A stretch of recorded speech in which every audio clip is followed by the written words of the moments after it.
আসসালামু আলাইকুম গাইস, কেমন আছেন সবাই? আজকে আপনাদেরকে দেখাবো কিভাবে নাম্বার মেশিনের পাতি চেঞ্জ করা হয় নষ্ট হয়ে গেলে, ক্ষয় হয়ে গেলে।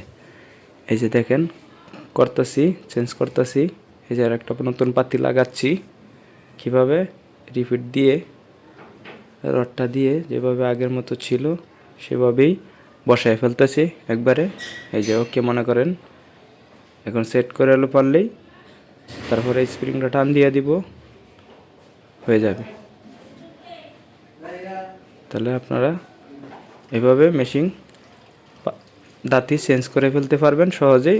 স্প্রিংটা টান দিয়ে দিবেন, আবার দাঁতি টাইট হয়ে গেছে। ওকে, দেখতে পাচ্ছেন?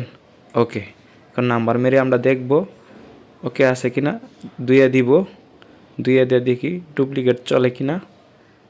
ডুপ্লিকেট মানে ডুপ্লিকেট এভাবে আর কি। যত দিবেন অত নাম্বার, ওইটা নাম্বার আসবে আর কি। আমি ডুপ্লিকেটে দিয়ে আনচেক করি, ডুপ্লিকেট ঠিক আছে কিনা। হ্যাঁ, ঠিক।